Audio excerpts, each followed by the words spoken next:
영천시 장애인 종합복지관 주 진입도로에 신호등이 없어 이용자들이 불편을 겪고 있습니다. 사고 위험도 높아 개선이 시급하다는 지적입니다. 이주 여성 상담소가 전국 최초로 대구에 들어섰습니다. 피해를 당해도 대응이 어려웠던 이주 여성들에게 큰 힘이 될 것으로 보입니다. 건물 옥상에 열 차단 페인트를 칠해 실내 온도를 낮추는 쿨루프 시공이 각광을 받고 있습니다. 안동의 유치원과 어린이집으로 강의를 다니던 강사가 결핵 확진 판정을 받은 것으로 드러났습니다.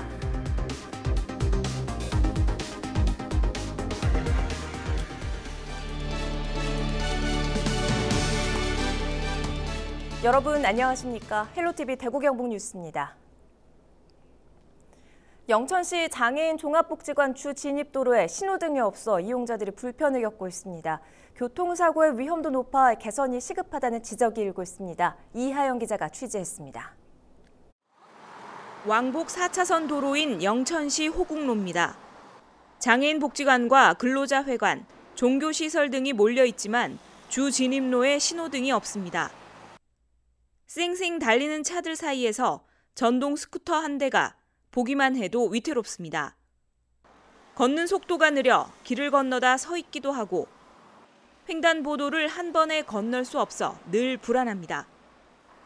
불법 주차된 차량이라도 있으면 더욱 불편합니다. 고개는 한 대만 대도 뒤에가 아무것도 안 보여요. 그런 상태에서 길을 건너야 되니까 기가 막히죠. 그러니까 사고율이 많은 거예요. 거기는 정말로 신호등이 있어야 돼요. 통행량이 많아 대로변으로 진입하는 것도 쉽지 않습니다. 접촉 사고도 잦습니다. 교통사고 잦은 곳이라는 주의 표지판이 있지만 무용지물입니다. 교차로 내 도로 위에는 교통사고의 흔적들로 가득합니다.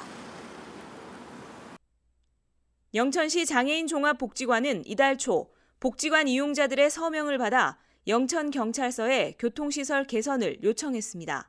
횡단보도를 건너는 장애인들이 대부분 전동 스쿠터를 타거나 보행 속도가 늦어서 건너는데 매우 어려움이 있고 각종 안전사고나 여러 가지 문제점들이 빈번하게 일어나고 있습니다.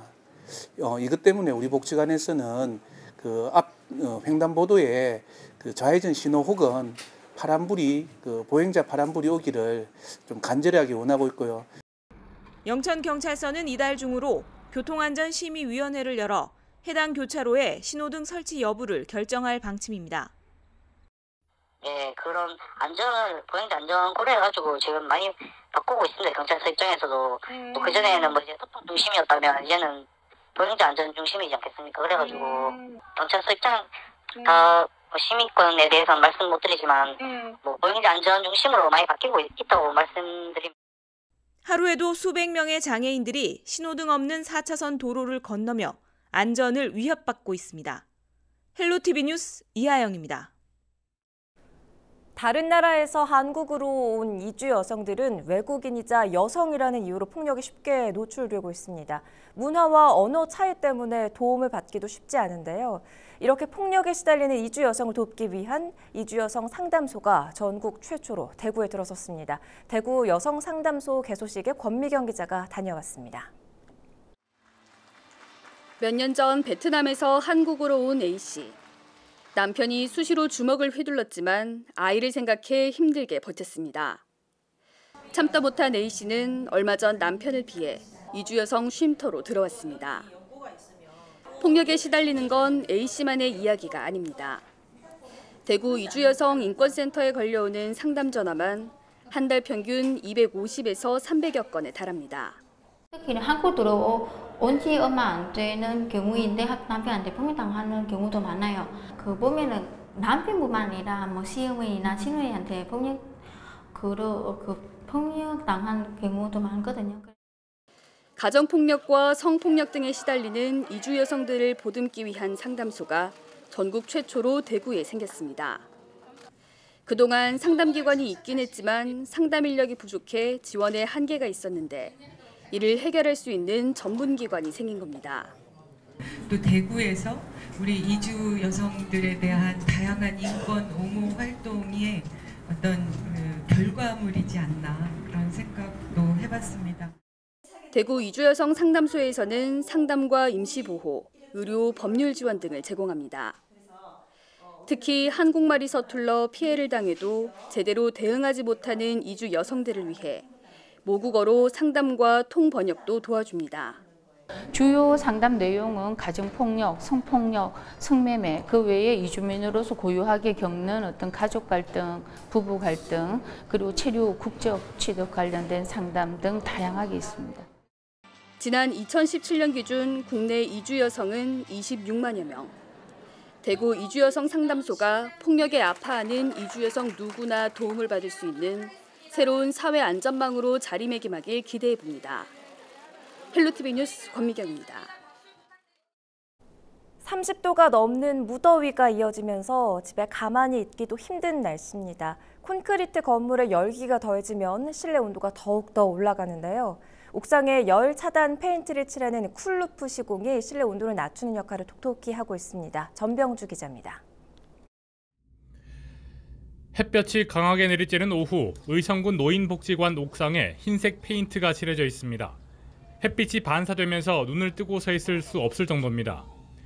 쿨루프 시공은 건물 옥상에 열 차단 성분의 페인트를 칠해 열 차단율을 높이는 것으로 표면 온도를 최대 30도까지 낮출 수 있습니다. 실제로 시공 전 53도까지 올라갔던 표면 온도는 17도까지 내려갔습니다. 도색을 하고 난 후에는 빛이 그만큼 반사되는 걸 봐서는 단열의 효과가 어느 정도는 있다고.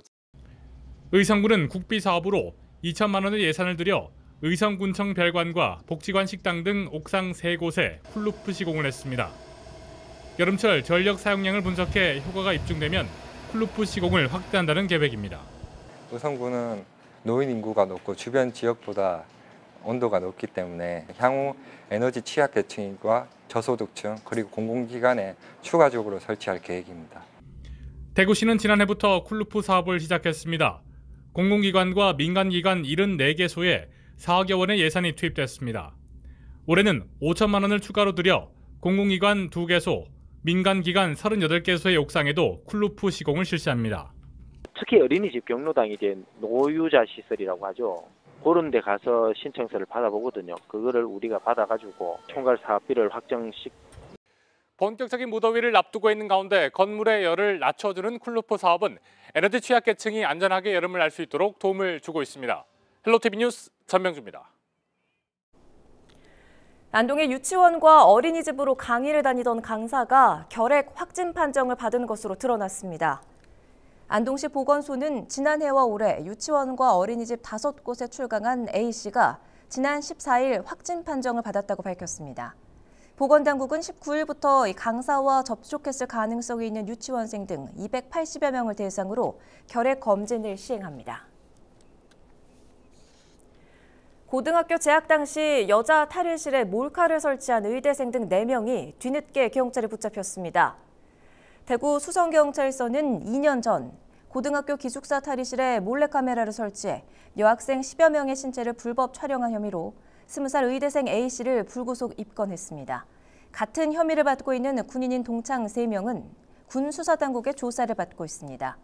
경찰은 뒤늦게 피해 사실을 알게 된 피해자 가족의 신고를 받고 수사에 착수했으며 일부 피의자의 휴대전화에서 동영상을 확보한 것으로 알려졌습니다. 경찰은 동영상이 유포된 정황은 확인되지 않았다며 추가 피해자가 있는지 조사할 계획이라고 밝혔습니다. 안동시의회 제1차 정례회가 2차 본회의를 끝으로 19일 폐회했습니다.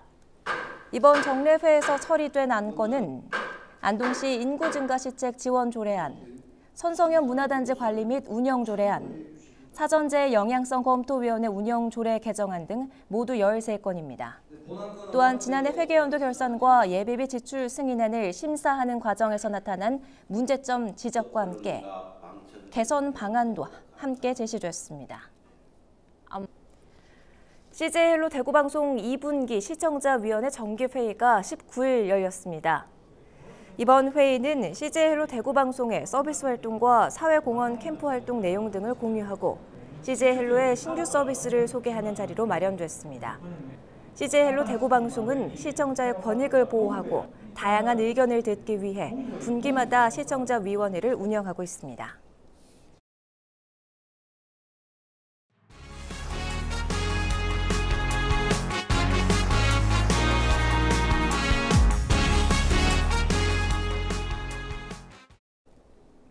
의료 폐기물 대란입니다. 수도권에 있는 병원들에서 절반 가까이를 배출하는데 경북에 있는 소각업체 3곳이 전국 배출량의 3분의 1을 처리하고 있습니다.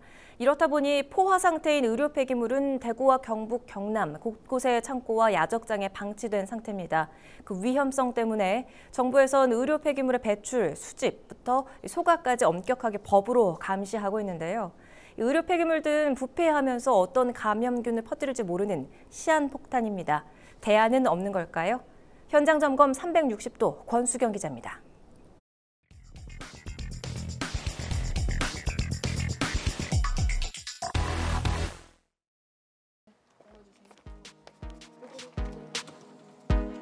평화롭던 마을이 한순간에 변한 건 지난 3월.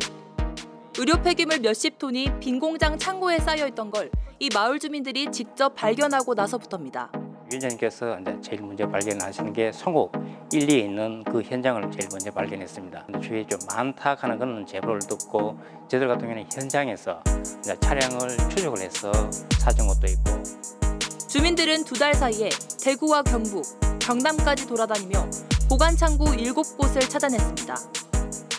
방치된 의료 폐기물 양을 합하면 1000톤이 훌쩍 넘습니다. 주민들이 찾아낸 또 다른 창고에 가봤습니다. 이렇게 창고 문을 열자마자 강하고 또 역한 냄새가 코를 찌르는데요. 이걸 오래 맡다 보면 머리가 아프고 또 속이 울렁거릴 정도입니다.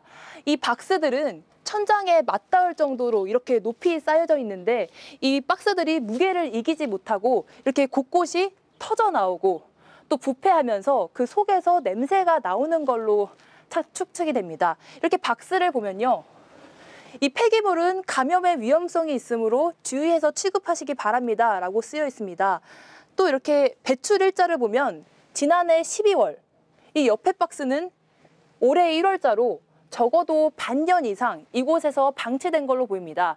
아마 이 의료 폐기물들은 창고 안쪽까지 쌓여 있는 걸로 추측이 되는데요. 이쪽으로 좀 와보시면 이렇게 수북히 창문 위까지 쌓여 있고요. 이쪽 창문을 보시면 제 키만큼 수북히 쌓여 있는 모습을 확인할 수 있습니다. 상자를 열어보니 혈액이 묻은 거즈와 링거줄, 일회용 주사기가 나옵니다. 주사 맞고 거즈 이런 거죠. 거즈 같은 거. 거즈인 거죠. 비닐봉지가 안에 있어요. 밀봉을 해놨죠. 예. 상자 겉엔 위해 의료 폐기물이란 걸 나타내는 노란색 마크가 찍혀 있습니다. 의료 폐기물의 종류는 3가지로 감염병 환자를 치료하며 발생한 격리 의료 폐기물과 인체의 조직이나 신체 일부, 혈액 오염물질 등의 위해 의료 폐기물, 그리고 혈액, 배설물 등이 묻은 거즈, 주사기, 기저귀 등이 담긴 일반 의료 폐기물로 나뉩니다. 격리 의료 폐기물은 병원에서 나온 뒤 2일 이내에, 나머지는 5일 안에 반드시 소각 처리해야 합니다. 소각하기 전까진 섭씨 4도 이하 냉장 보관이 원칙입니다. 2차 감염의 우려가 있기 때문입니다. 그런데도 야외에 떡하니 방치돼 있는 겁니다. 이 의료 폐기물들을 이곳으로 옮긴 운반업자는 소각업체에 갔다가 퇴짜를 맞았다고 말합니다. 작년 치르다 도저히 안 되니까 이제 이런 식으로 계속 자기들도 이제 감당이 안 되니까 이렇게 했죠. 그 창고 어디가 그 사나워가 그렇게 이야기를 했죠. 일단 자기들도 여기 위치 압니다. 이 업체는 전국에 있는 의료 폐기물 소각업체 13곳 중 하나입니다. 최근 5년간 배출량은 해마다 10,000톤씩 늘고 있지만 소각업체 수는 그대로입니다. 이 업체가 하루에 처리할 수 있는 소각 용량은 55.2톤. 하지만 환경청 조사 결과 매일 117%가 넘는 과포화 상태로 운영 중입니다. 이곳은 소각업체 앞으로 난 도로입니다. 이렇게 의료 폐기물들을 수집하고 운반하는 업체들은 의료 폐기물들을 실은 채 이곳에서 대기하고 있는데요. 바로 태울 수 있는 상황이 아니라서 하루 이틀을 밤을 지새우며 이곳에서 기다리고 있습니다. 전국 모든 소각업체가 과포화 상태, 다른 업체한테 넘길 수도 없습니다. 옛날까지만 해도 우리가 이렇게 좀 밀리면은 다른 처리 업장에서 재위탁하는 걸 썼어요. 이게 작년부터 공급이 너무 넘치다 보니까 모든 처리 업체가 할 수가 없는 입장이에요. 완전 포화라도. 경북 지역에 있는 소각업체 3곳은 전국 의료 폐기물 발생량의 약 36%를 처리하고 있습니다. 경북에서 자체적으로 발생하는 건 4.2%에 불과하다 보니 의료 폐기물 쏠림 현상은 계속되고 있습니다. 배출부터 소각까지 실시간으로 추적한다는 의료 폐기물 전산 시스템은 무용지물이 됐습니다. 환경청은 이 업체가 의료 폐기물을 소각한 것처럼 시스템을 조작한 정황을 확인했습니다. 대구지방환경청이 업체를 압수수색했고 불법 보관 창고 5곳을 추가로 적발했습니다. 영남 지역 곳곳에 쌓인 의료 폐기물들은 발견 후에도 그 자리 그대로 방치돼 있습니다. 소각도, 운반도 어렵습니다. 소각하고 여기는 좀 늦게 나왔고 저희들이 이제 먼저 우선 소각하는 것들은 창고에 있는 거 요거는 정말 후순위로 가고 창고도 없이 그냥 있잖아요. 야적돼 있는 거. 야적돼 있는 이런 거는 우선 가고. 이건 아직 손도 못 댔고. 순서가 대기하고 있는 거지. 환경당국이 우선적으로 소각한다던 바깥에 쌓인 의료 폐기물도 그대로입니다. 의료 폐기물은 이렇게 창문으로도 볼 수 있듯이 작은 컨테이너를 꽉 채우고도 밖에 이렇게 말 그대로 방치돼 있습니다. 이 초록색 덮개에 쌓인 이 모든 게 의료 폐기물입니다. 자그마치 140톤이 넘는 양입니다. 업체에서는 조금씩 가져다가 치우고는 있지만 역부족입니다. 이렇게 남은 양이 한가득입니다. 100m만 걸어가도 주택과 아파트가 있어 주민들은 걱정이 이만저만이 아닙니다. 그런 거지요, 회원님. 제가 폐기물 아닙니까? 네. 폐기물은 거 당연히 안 좋지요. 지금까지 불법으로 보관된 의료 폐기물이 언제 소각될지 기약조차 없는 상황입니다. 설령 이 불법 의료 폐기물을 먼저 소각을 할 수는 있으나 그렇게 되면 병원에서 나오는 신규 물량이 또 어딘가에 적체될 우려가 있기 때문에 이런 것들을 감안하여 지금 환경부와 어떻게 불법 의료 폐기물을 소각할 처리할 것인지 지금 협의 중에 있습니다. 불법 의료 폐기물이 늘어난 건 고령화로 인한 요양시설 증가와 맞물려 있습니다. 여기에 소각업체에 대한 환경청의 솜방망이 처분도 한몫했습니다. 업체 하루 매출이 5천만 원 정도인데 폐기물 관리법을 위반했을 때 과징금은 고작 2천만 원뿐입니다. 아니 환경의 불법 행위는 그냥 우발적으로 매우 사소하거나 경미한 범죄행위가 아니라 매우 중대한, 적어도 이 정도의 범법 행위가 중대하게 이루어졌으면 당연히 당장 영업 취소해야 됩니다. 폐쇄 명령을 내려야 합니다. 200에서 300km를 오가는 장거리 이동을 금지하고 배출한 지역에서 권역별로 처리할 수 있는 법안을 마련해야 한다는 목소리가 높아지고 있습니다. 비용 문제를 떠나서 그 장거리 이송 과정에서 사고라도 난다라면은 간염 폐기물이 다 이렇게 확산되는 거지 않습니까? 그래서 저희들은 국민 보건의 차원에서도 장거리 이동은 안 된다. 의료 폐기물은 지금 이 순간에도 배출되고 있습니다. 특단의 대책이 없다면 이름표조차 없는 불법 보관된 의료 폐기물은 우리 집 바로 옆에도 있게 될 수 있습니다. 이런 폐기물들이 이미 이 세상에서는 존재하지 않는 폐기물로 이미 전산 처리되어져 있다는 거죠. 그러니까 이 폐기물이 지금부터는 어떻게 처리가 되든 아무도 감시할 수 없다는 거죠. 이게 그냥 뭐 무단 방치되든 땅에 묻어지든 바다에 버려지든 아무도 추적하지 못하는 폐기물이 되어져 있다는 게 무슨 상황인 거죠. 예측할 수 없는 공포 의료 폐기물. 이젠 더 이상 피할 수 없는 우리 모두의 문제가 됐습니다. 헬로티비 뉴스 권수경입니다. 인천 붉은 수돗물 유출 사태가 20일이 넘도록 계속되는 가운데 대구시가 급수 차량과 생수 지원에 나섰습니다. 대구시 상수도사업본부는 19일 5톤짜리 급수 차량과 350ml 병입수 6만 병을 지원했습니다. 또한 대구에서도 같은 사고가 발생하지 않도록 수질 사고에 대비하고 있다고 밝혔습니다. 경북 봉화군 석포면 주민들이 19일 경북도청 앞에서 집회를 열고 도는 영풍 석포제련소에 대한 조업정지 행정처분을 철회할 것을 요구했습니다. 주민들은 영풍 석포제련소에 조업정지 처분이 내려지면 근로자 등 만여 명이 실직 위기에 놓이고 지역 경제 역시 타격을 받는다며 조업 정지 처분을 철회해 줄 것을 도에 요청했습니다. 영풍 석포제련소는 지난해 2월 환경법 위반으로 도로부터 조업 정지 20일 처분을 받았지만 이에 불복해 행정소송을 진행하고 있습니다. 경북 소방본부의 사물인터넷 지능형 소화전이 정부 세종청사에서 열린 주민생활 혁신사례 확산 지원사업 행사에서 우수 혁신사례로 선정돼 혁신 챔피언 인증패를 받았습니다. 사물인터넷 지능형 소화전은 내부에 설치된 센서를 통해 소화전 상태를 원격으로 관리해 연중 24시간 확인이 가능하며 소화전 주변에 불법 주정차 시 차량 이동 안내 방송으로 소방차의 원활한 진입을 가능하게 합니다. 사물인터넷 지능형 소화전은 스마트 서비스 분야 창의성, 실효성 등에서 높은 점수를 받아 우수 혁신 사례로 선정됐다고 밝혔습니다. 국내 첫 쿨 산업전이 이른바 데프리카로 알려진 대구에서 열립니다. 행정안전부와 대구시, 경북도는 다음 달 11일부터 4일간 대구 엑스코에서 제1회 국제 쿨 산업전을 개최합니다. 쿨 산업은 더위와 관련한 다양한 산업을 말하는데 이번 박람회엔 쿨링 포그와 쿨 페이브먼트 등 100여 개의 업체가 참여해 신기술과 제품을 선보일 예정입니다. 이와 함께 올해로 4회를 맞는 대구 국제 폭염 대응 포럼이 함께 진행됩니다. 이철우 경상북도지사가 19일 기획재정부 예산실장을 만나 경북도의 어려운 현실과 현안 사업을 설명하고 내년 정부 예산안 편성에 있어 적극적인 지원을 요청했습니다.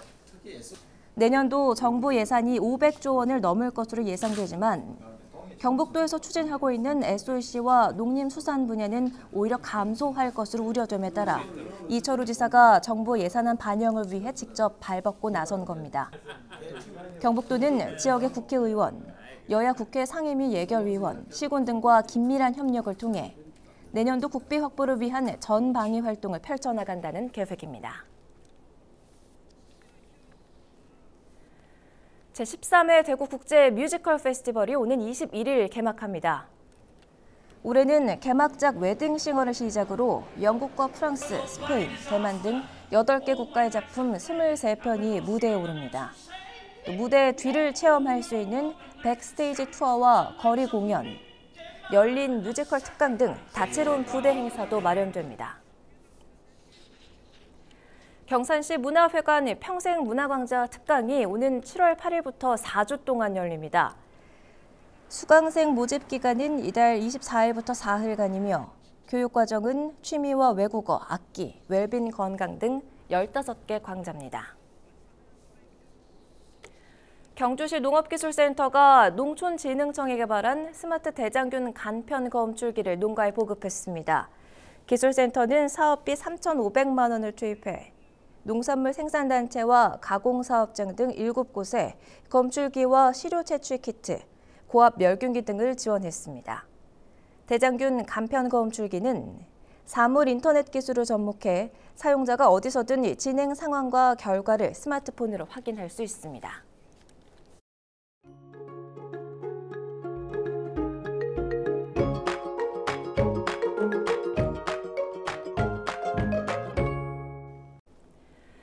전국에 구름이 많은 가운데 곳에 따라 소나기가 내리겠습니다. 갑자기 비가 쏟아질 수 있으니까요. 작은 우산 하나 챙기시는 게 좋겠습니다. 자세한 날씨 함께 보시죠.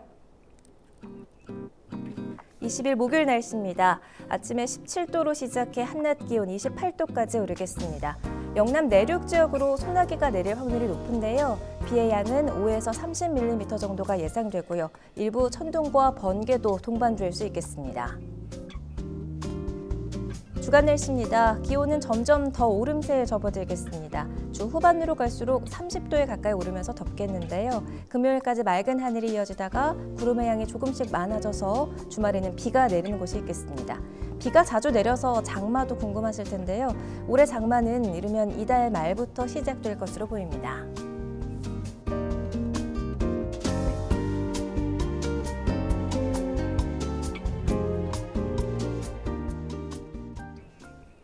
헬로티비 IPTV 대구 경북 뉴스를 모두 마칩니다. 저희는 언제나 여러분 곁에 있겠습니다. 시청해주신 여러분 고맙습니다.